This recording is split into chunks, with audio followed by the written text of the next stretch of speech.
यजुर्वेद कर्म, ज्ञान और जीवन का महायज्ञ। भारतीय संस्कृति और सनातन धर्म की नींव हमारे चारों वेदों पर टिकी है, जिनमें ऋग्वेद, यजुर्वेद, सामवेद और अथर्ववेद शामिल हैं। ये वेद केवल धार्मिक ग्रंथ नहीं हैं, अपितु मानव सभ्यता के प्रारंभिक ज्ञान, दर्शन, सामाजिक संरचना और आध्यात्मिक अनुभूतियों के अक्षुण्ण भंडार हैं। इनकी वाणी युगों युगों से जीवन का सार समझाती आ रही है। इन चारों में यजुर्वेद का एक विशेष और अनूठा स्थान है, क्योंकि यह जीवन के उस महत्वपूर्ण पक्ष को समर्पित है जिसे कर्मकांड कहते हैं। यह वेद यह शिक्षा देता है कि कैसे कर्म ही भाग्य का निर्माण करते हैं और कैसे यज्ञ जैसे पवित्र अनुष्ठान प्रकृति और परमात्मा से जोड़ते हैं। यजुर्वेद का शाब्दिक अर्थ ही इसके सार को उद्घाटित कर देता है। यजुस् का अर्थ है यज्ञ में प्रयुक्त होने वाले मंत्र और वेद का अर्थ है ज्ञान। इस प्रकार यजुर्वेद को यज्ञ मंत्रों का ज्ञान कहा जा सकता है।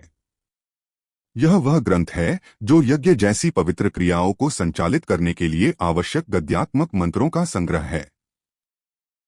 यह ग्रंथ केवल यज्ञ की विधि विधानों से परिचित नहीं कराता, अपितु उस समय के आर्य समाज के सामाजिक, धार्मिक और नैतिक जीवन की भी एक स्पष्ट झलक प्रस्तुत करता है।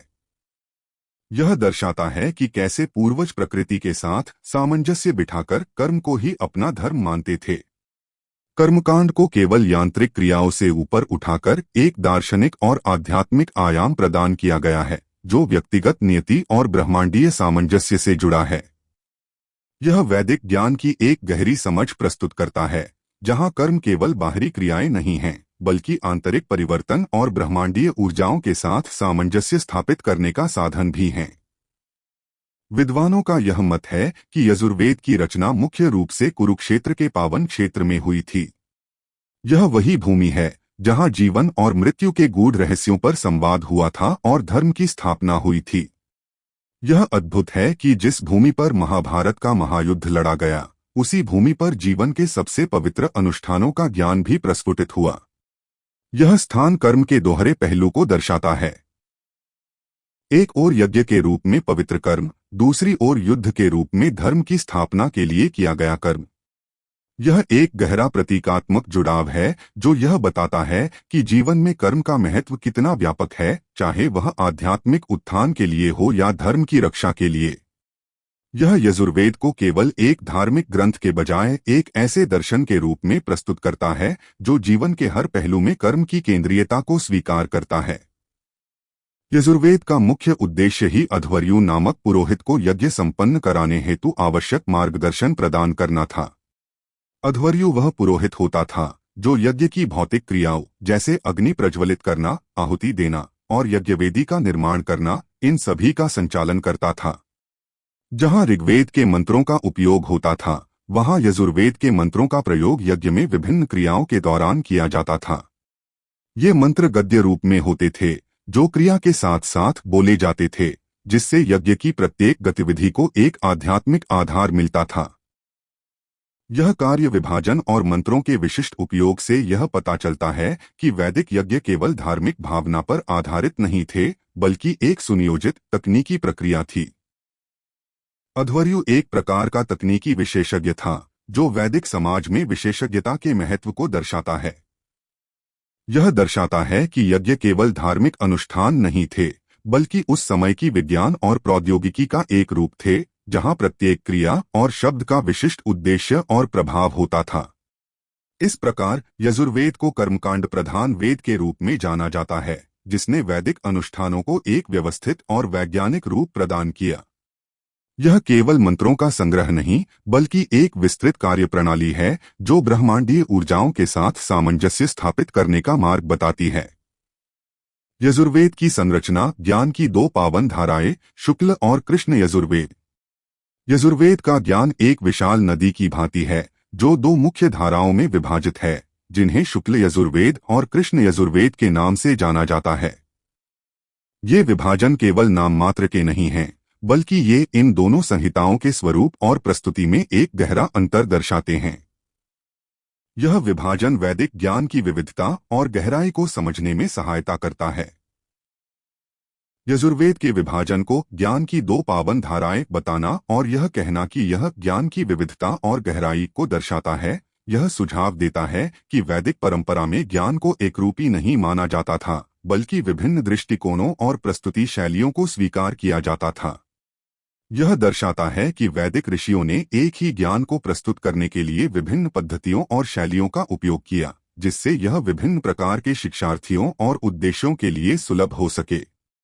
यह वैदिक शिक्षा प्रणाली की लचीलेपन और समावेशिता को दर्शाता है, जहां ज्ञान को एक कठोर, एक तरफा तरीके से नहीं थोपा जाता था, बल्कि उसे विभिन्न रूपों में प्रस्तुत किया जाता था ताकि विभिन्न मानसिकताओं वाले लोग उसे ग्रहण कर सकें। यह ज्ञान के प्रति एक व्यावहारिक और अनुकूलनीय दृष्टिकोण को दर्शाता है। शुक्ल यजुर्वेद कर्मकांड की स्पष्टता और ज्ञान का प्रकाश।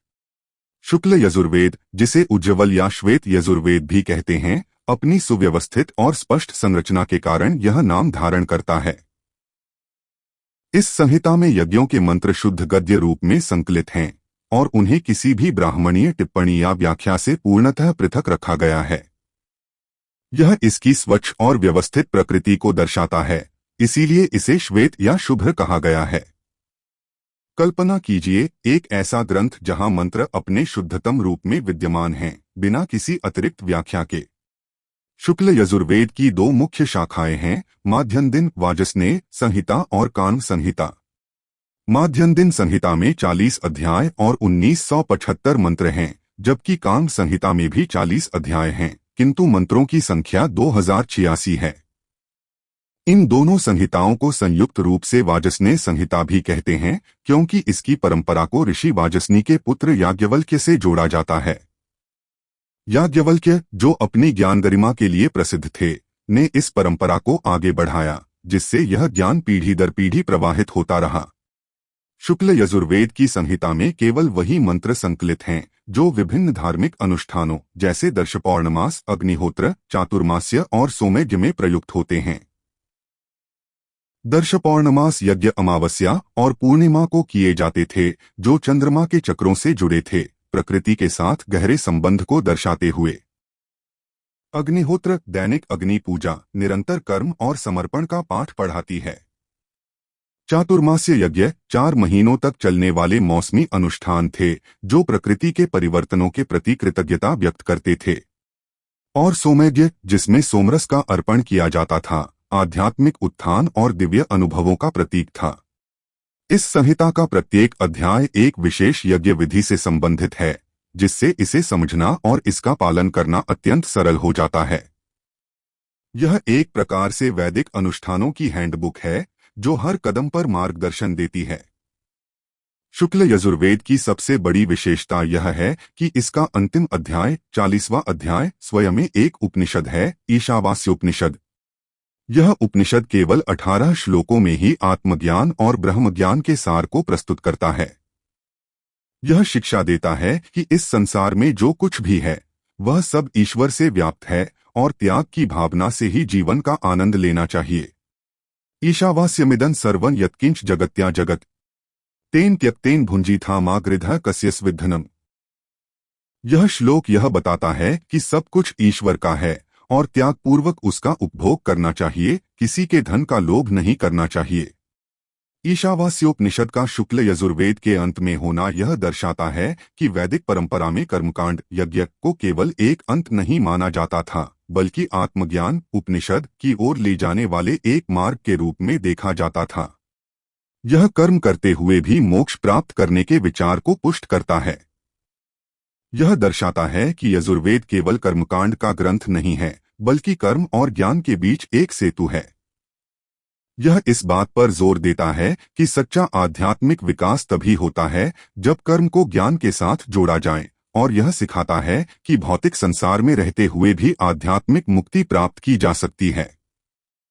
यह उपनिषद एक सेतु की तरह कार्य करता है, जो कर्मकांड के विस्तृत विवरणों से पाठक को सीधे आत्मज्ञान की गहनता तक ले जाता है। यह बताता है कि कर्म करते हुए भी कैसे मोक्ष प्राप्त किया जा सकता है, कैसे जीवन और आध्यात्मिकता को एक साथ जिया जा सकता है। शुक्ल यजुर्वेद के साथ एक विशाल ब्राह्मण ग्रंथ शतपथ ब्राह्मण जुड़ा हुआ है, जो यज्ञ विधियों की गहन और विस्तृत व्याख्या करता है। शतपथ ब्राह्मण अपने 100 अध्यायों के कारण शतपथ कहलाता है। वैदिक साहित्य के सबसे बड़े और महत्वपूर्ण ब्राह्मण ग्रंथों में से एक है। यह ब्राह्मण ग्रंथ न केवल यज्ञों के नियमों को समझाता है, बल्कि उनके पीछे के प्रतीकात्मक और दार्शनिक अर्थों को भी उजागर करता है। यह बताता है कि यज्ञ की प्रत्येक क्रिया, प्रत्येक आहुति का क्या गूढ़ अर्थ है और कैसे वे ब्रह्मांडीय शक्तियों से जुड़ी हैं। इसके अतिरिक्त बृहदारण्यक उपनिषद और ईशोपनिषद जैसे महत्वपूर्ण उपनिषद भी शुक्ल यजुर्वेदीय परंपरा का अभिन्न अंग हैं। बृहदारण्यक उपनिषद को सबसे प्राचीन उपनिषदों में से एक माना जाता है, जिसमें ब्रह्मा और आत्मा के स्वरूप पर गूढ़ दार्शनिक संवाद मिलते हैं। इसमें याज्ञवल्क्य और गार्गी जैसे महान ऋषियों के बीच हुए संवाद ज्ञान की पराकाष्ठा तक ले जाते हैं। याज्ञवल्क्य गार्गी संवाद। इस संवाद में गार्गी ने याज्ञवल्क्य से ब्रह्मांड के विभिन्न तत्वों के आधार के बारे में प्रश्न पूछे और अंतः आकाश के आधार के बारे में पूछा। याज्ञवल्क्य ने अक्षर, अविनाशी, अपरिवर्तनीय वास्तविकता का वर्णन नेति नेति यह नहीं के सिद्धांत से किया, यह बताते हुए कि अक्षर न तो स्थूल है, न सूक्ष्म, न छोटा, न लंबा, न गर्म, न ठंडा आदि। नेति नेति ब्रह्मा को उसकी विशेषताओं को नकार कर समझने की एक विधि है, जो यह दर्शाती है कि ब्रह्मा को मानवीय अवधारणाओं से सीमित नहीं किया जा सकता। यह सिद्धांत यह बताता है कि परम सत्य को मानवीय भाषा और अवधारणाओं से परिभाषित नहीं किया जा सकता। नेति नेति केवल नकारना नहीं है, बल्कि ब्रह्मा की असीमता और अवर्णनीयता की पुष्टि है। यह वैदिक दर्शन की गहराई को दर्शाता है, जहां परम वास्तविकता को समझने के लिए तर्क और अनुभव दोनों का उपयोग किया जाता है। यह शिक्षा देता है कि ब्रह्मा को जानने का मार्ग इंद्रियों और मन की सीमाओं से परे है और इसके लिए गहन चिंतन और आत्मान्वेषण की आवश्यकता होती है। याज्ञवल्क्य ने यह भी कहा कि अक्षर ही दृष्टा है, श्रोता है, चिंतक है, ज्ञाता है, लेकिन स्वयं देखा, सुना, सोचा या जाना नहीं जा सकता।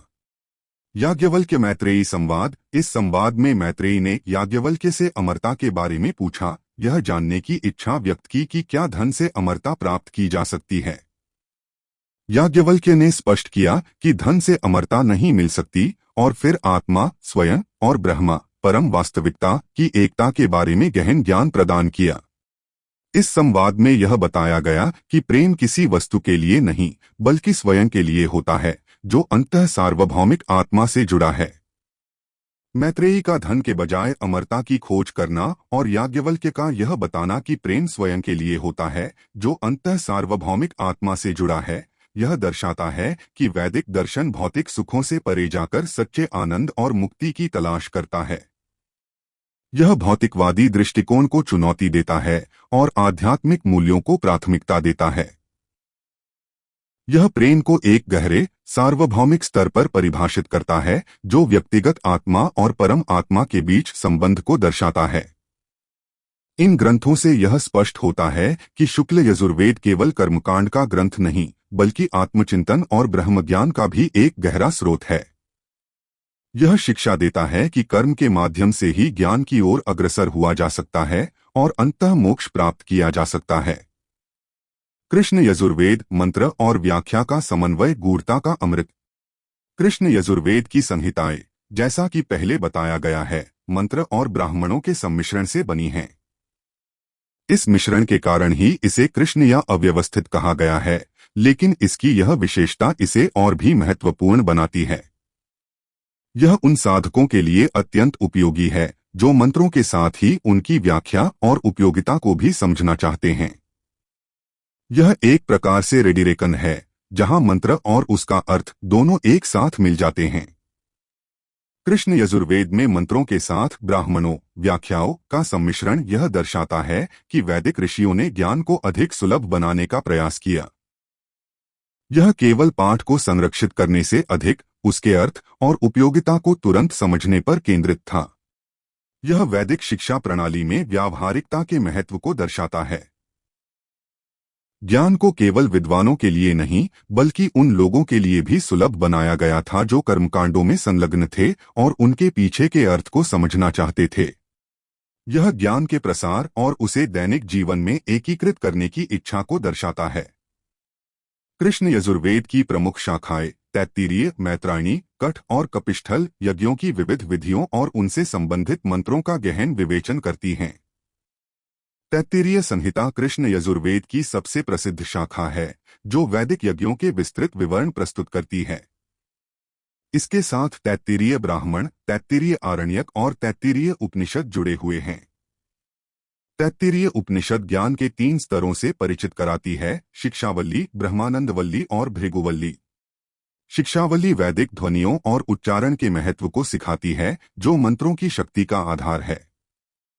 ब्रह्मानंदवल्ली ब्रह्मा के आनंदमय स्वरूप का अनुभव कराती है और भृगुवल्ली अन्न, प्राण, मन, विज्ञान और आनंद जैसे पंचकोशों के माध्यम से आत्मा को जानने का मार्ग दिखाती है। यह एक अद्भुत यात्रा है जो स्थूल शरीर से सूक्ष्म आत्मा तक ले जाती है। कृष्ण यजुर्वेद से संबद्ध एक और महत्वपूर्ण उपनिषद है कठ उपनिषद, जिसमें यम और नचिकेता का प्रसिद्ध संवाद मिलता है। यह उपनिषद मृत्यु के रहस्य, आत्मा की अमरता और मोक्ष प्राप्ति के मार्ग पर गहन चिंतन प्रस्तुत करता है। नचिकेता की जिज्ञासा और यमराज का ज्ञान जीवन के सबसे बड़े सत्य, मृत्यु और उसके पार के जीवन से परिचित कराते हैं। न जायते म्रियते वा कदाचिन्नाय भूत्वा भविता वा न भूयः अजो नित्यः शाश्वतोऽयं पुराणो न हन्यते हन्यमाने शरीरे। यह श्लोक आत्मा की अमरता का उद्घोष करता है, जो भयमुक्त जीवन जीने की प्रेरणा देता है। यमनचिकेता संवाद के मुख्य बिंदु। 3 वरदान। नचिकेता ने यम से 3 वरदान मांगे। पहला, पिता का क्रोध शांत हो। दूसरा, स्वर्ग प्राप्ति के लिए अग्नि विद्या का ज्ञान। तीसरा, मृत्यु के बाद क्या होता है, आत्मा का रहस्य। यम ने तीसरे वर को टालने की कोशिश की, सांसारिक सुखों का लालच दिया, लेकिन नचिकेता अडिग रहा और आत्मज्ञान पर जोर दिया। श्रेय और प्रेय का भेद। यम ने श्रेय, कल्याणकारी, लाभकारी, उत्कृष्टता और प्रेय, प्रिय, सुखद, संतोषजनक के बीच अंतर समझाया। बुद्धिमान व्यक्ति श्रेय को चुनता है, जबकि मूर्ख प्रेय को चुनता है। यह केवल नैतिक शिक्षा नहीं है, बल्कि यह मानव जीवन के मूल उद्देश्य और विकल्पों पर एक गहरा दार्शनिक चिंतन है। यह बताता है कि वास्तविक कल्याण क्षणिक सुखों से नहीं, बल्कि दीर्घकालिक आध्यात्मिक लाभों को चुनने से आता है। यह वैदिक दर्शन की व्यावहारिकता को दर्शाता है, जो व्यक्तिगत जीवन के चुनावों को आध्यात्मिक प्रगति से जोड़ता है। रथरूपक कठ उपनिषद में आत्मा, शरीर, मन, इंद्रियों और अनुभवजन्य वास्तविकता के संबंध को समझाने के लिए रथ रूपक का उपयोग किया गया है। आत्मा रथ का स्वामी है, शरीर रथ है, बुद्धि सारथी है, मन लगाम है, इंद्रियां घोड़े हैं और इंद्रियों के विषय मार्ग हैं। यदि सारथी बुद्धि सक्षम न हो और लगाम मन ढीली हो तो रथ शरीर भटक जाता है। यह रूपक मानव अस्तित्व की एक समग्र तस्वीर प्रस्तुत करता है, जहां प्रत्येक घटक की अपनी भूमिका होती है। यह दर्शाता है कि यदि बुद्धि, सारथी, मन, लगाम और इंद्रियों घोड़ों को नियंत्रित नहीं करती है, तो जीवन अराजक हो जाता है। यह आत्मनियंत्रण और आंतरिक अनुशासन के महत्व पर जोर देता है। यह शिक्षा देता है कि वास्तविक स्वतंत्रता बाहरी परिस्थितियों को नियंत्रित करने से नहीं, बल्कि अपनी आंतरिक शक्तियों, मन, बुद्धि और इंद्रियों को नियंत्रित करने से आती है।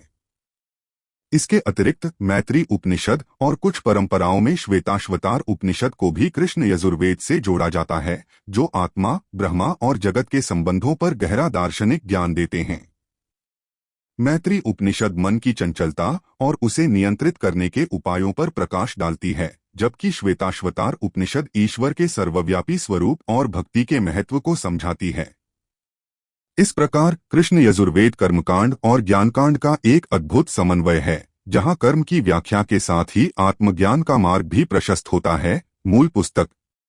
यह बताता है कि कर्म और ज्ञान दोनों ही मोक्ष के मार्ग पर आवश्यक हैं। यजुर्वेद का ऐतिहासिक और सामाजिक महत्व। एक जीवंत धरोहर।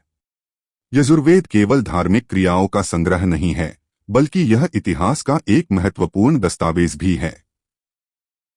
विद्वानों के अनुसार यजुर्वेद की संहिताओं की रचना संभवतः ऋग्वेद के बाद हुई थी, जिसका अनुमानित समय 1200 से 800 ईसा पूर्व के बीच माना जाता है।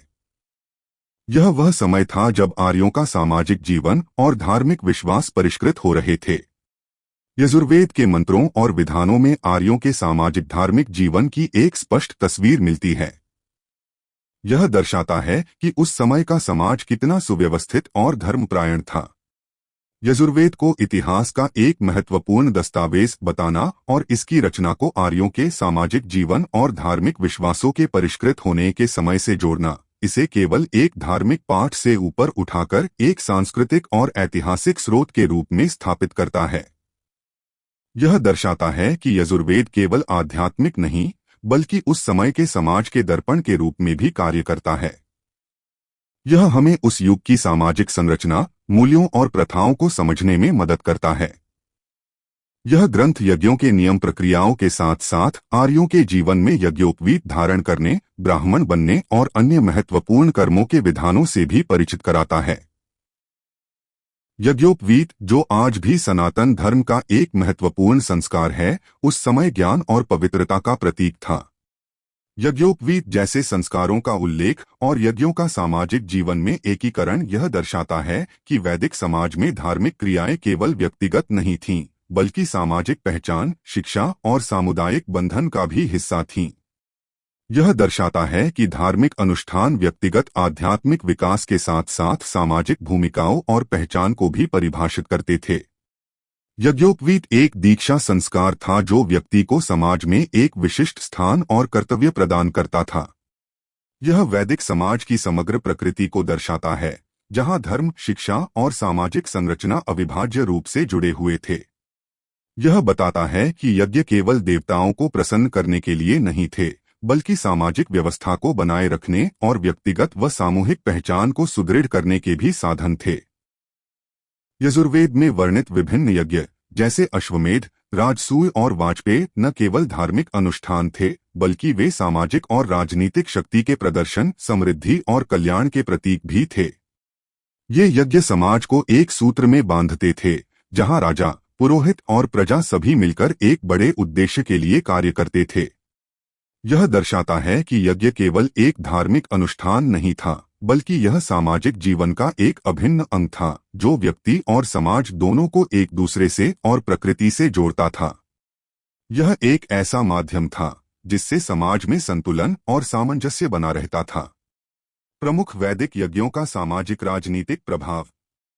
अश्वमेध यज्ञ यह एक महत्वपूर्ण वैदिक अनुष्ठान था जो शाही अधिकार और संप्रभुता का प्रतीक था। इसमें एक घोड़े को स्वतंत्र रूप से घूमने के लिए छोड़ दिया जाता था, और यदि वह किसी अन्य राज्य में निर्विरोध प्रवेश करता था, तो यह प्रदर्शन करने वाले राजा के प्रभुत्व को दर्शाता था। यह राजा की शक्ति, समृद्धि और दिव्य अनुमोदन की खोज का प्रतीक था, और इसे युद्ध के बाद रक्तपात के प्रायश्चित के लिए भी किया जाता था। राजसूय यज्ञ यह राजाओं द्वारा अपनी संप्रभुता स्थापित करने और शाही अधिकार व समृद्धि का प्रतीक बनाने के लिए किया जाने वाला एक प्रमुख वैदिक बलिदान था। यह एक भव्य शाही समारोह था जिसका उद्देश्य एक विशाल साम्राज्य प्राप्त करना था जो संघर्ष से मुक्त हो। यह राजा के राज्याभिषेक और उसके शासन को पवित्र करने से जुड़ा था। वाजपेय यज्ञ यह सोमा यज्ञ का उच्चतम रूप था, जो समृद्धि और दिव्य आशीर्वाद प्राप्त करने के उद्देश्य से किया जाता था। इसमें रथ दौड़, 17 कप सोमरस पीना और एक लकड़ी के खंभे पर चढ़ना शामिल था, जिससे प्रदर्शन करने वाले को वाजपेयी की उपाधि मिलती थी और राज्य में सद्भाव बनाए रखने की स्थिति प्राप्त होती थी। इसे राजसूय या अश्वमेध यज्ञ के समान ही महत्वपूर्ण माना जाता था। इन भव्य यज्ञों का विवरण यह दर्शाता है कि वैदिक अनुष्ठान केवल धार्मिक नहीं थे, बल्कि राजनीतिक, आर्थिक और सामाजिक शक्ति के प्रदर्शन और एकीकरण के शक्तिशाली उपकरण थे। ये राज्य निर्माण और सामाजिक सांस्कृतिक पहचान को सुदृढ़ करने में महत्वपूर्ण भूमिका निभाते थे। ये यज्ञ केवल धार्मिक क्रियाएं नहीं थीं, बल्कि बड़े पैमाने पर आयोजित होने वाले सार्वजनिक कार्यक्रम थे जिनमें राजा, पुरोहित और प्रजा सभी शामिल होते थे। वे राजा की शक्ति को वैध बनाते थे, राज्यों के बीच संबंधों को परिभाषित करते थे, जैसे अश्वमेध में घोड़े का घूमना, और सामाजिक एकता को बढ़ावा देते थे। यह दर्शाता है कि वैदिक काल में धर्म और राजनीति अविभाज्य थे। यज्ञ एक ऐसा बहुआयामी मंच था जो धार्मिक, सामाजिक और राजनीतिक उद्देश्यों को एक साथ पूरा करता था, जिससे समाज में स्थिरता, समृद्धि और व्यवस्था बनी रहती थी। यजुर्वेद का अध्ययन प्राचीन काल से ही गुरुकुलों में अत्यंत कठोर और व्यवस्थित ढंग से किया जाता था। मंत्रों के शुद्ध उच्चारण को बनाए रखने के लिए विभिन्न पद्धतियां जैसे जटा, माल, तीरा, रेखा और घन पाठ का विकास किया गया था। जटा पाठ में मंत्र के शब्दों को आगे पीछे करके पढ़ा जाता था, माल पाठ में शब्दों को एक विशेष क्रम में दोहराया जाता था और घन पाठ में शब्दों को कई बार दोहराकर और उलट पलट कर पढ़ा जाता था, जिससे मंत्र का एक भी अक्षर या स्वर गलत न हो। ये पद्धतियां मंत्रों की ध्वनि की शक्ति और उनके मूल स्वरूप को सुरक्षित रखने के लिए आवश्यक थीं।